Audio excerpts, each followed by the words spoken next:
ദില്ലിയിൽ കനത്ത ചൂട് വില്ലനാകുന്നു. 48 മണിക്കൂറിനിടെ ദില്ലിയുടെ പല ഭാഗങ്ങളിൽ നിന്ന് 50 പേരെ മരിച്ച നിലയിൽ കണ്ടെത്തി. മരണം ചൂട് മൂലമാണെന്ന് ഉദ്യോഗസ്ഥർ ഔദ്യോഗികമായി സ്ഥിരീകരിച്ചിട്ടില്ല. വഴിയരികിൽ കഴിയുന്നവരാണ് മരിച്ചതിലേറെയും. ചൂട് മൂലം ആശുപത്രികളിൽ ചികിത്സ തേടുന്നവരുടെ എണ്ണത്തിൽ വൻ വർധന തുടരുകയാണ്.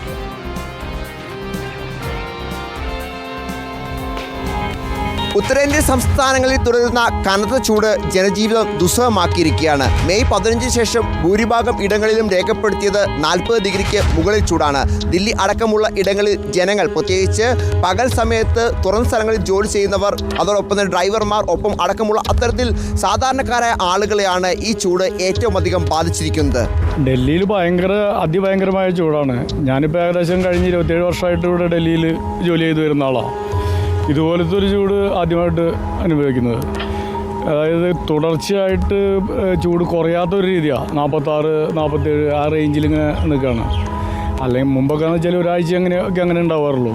ഇപ്പോൾ അത് ആ സാഹചര്യം മാറിയിരിക്കുന്നു.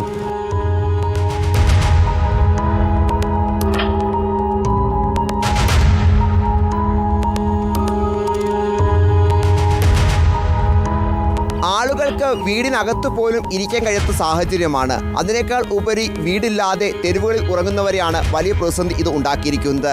കഴിഞ്ഞ 48 മണിക്കൂറിൽ ദില്ലിയിലെ വിവിധ ഭാഗങ്ങളിൽ 50 പേരെയാണ് മരിച്ചതിൽ കണ്ടെത്തിയത്.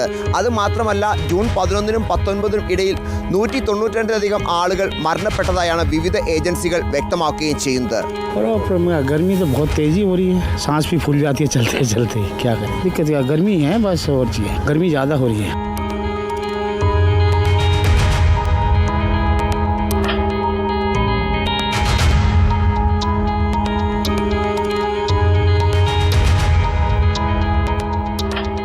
കനത്ത ചൂടിൽ ആരോഗ്യ പ്രശ്നങ്ങൾ ആളുകളിൽ വർദ്ധിക്കുന്നു എന്നും ഇപ്പോൾ പഠനങ്ങൾ തെളിയിക്കുന്നു. ആശുപത്രികളിൽ വിവിധ രോഗങ്ങളുമായി എത്തുന്ന ആളുകളുടെ എണ്ണം വളരെ കൂടുതലാണ്. പ്രത്യേകിച്ച് സ്ട്രോക്ക് അടക്കമുള്ള രോഗങ്ങളാണ് പലർക്കും ഉണ്ടാകുന്നത് എന്നാണ് പ്രധാനപ്പെട്ട കാര്യം. എല്ലാ ആശുപത്രികളിലും എല്ലാ സജ്ജീകരണങ്ങളും ഒരുക്കാനുള്ള നിർദ്ദേശം ഇതിനോടകം തന്നെ സർക്കാരുകൾ നൽകി എന്ന് പ്രധാനപ്പെട്ട നേതാക്കൾ അടക്കം, മന്ത്രിമാർ അടക്കം വ്യക്തമാക്കുന്നു. ആരോഗ്യപരമായിട്ടുള്ള കഴിഞ്ഞ മാസം തന്നെ ഒരു മലയാളി പോലീസുകാരൻ മരിച്ച വിവരം അറിയാലോ. പുറത്ത് ജോലി ചെയ്യുന്ന ആളുകളെ സംബന്ധിച്ച് വളരെ അതിഭയങ്കരമായ ബുദ്ധിമുട്ടാണ്.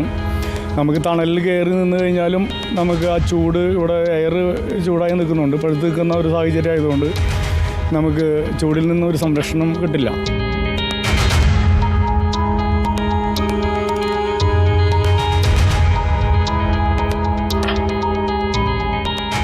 ജലവിതരണമാണ് ഈ ചൂടുകാലത്ത് ദില്ലി നേരിടുന്ന മറ്റൊരു പ്രധാന പ്രതിസന്ധി.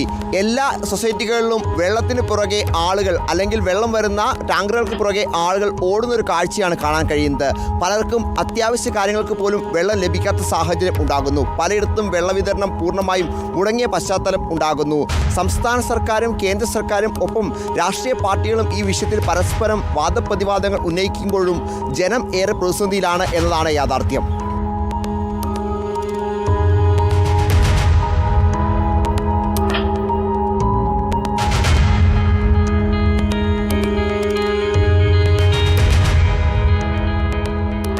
ദില്ലിയിൽ ഇന്നലെ റെഡ് അലേർട്ടായിരുന്നു. ഇന്നത് ഓറഞ്ച് അലേർട്ടിലേക്ക് മാറിയിട്ടുണ്ട്. പക്ഷേ വരും ദിവസങ്ങളിലും ഉഷ്ണതരംഗം ഉത്തരേന്ത്യയിൽ ശക്തി പ്രാപിക്കും എന്നാണ് കാലാവസ്ഥാ വകുപ്പിന്റെ പ്രവചനം. അതുകൊണ്ട് തന്നെ ജനജീവിതം കൂടുതൽ ദുസ്സഹമാകും എന്ന കാര്യത്തിൽ യാതൊരു സംശയവുമില്ല. വീഡിയോ ജേർണലിസ്റ്റ് കണ്ണം പ്രസിനൊപ്പം reporter Noble Marikkaran, in reporter, Delhi.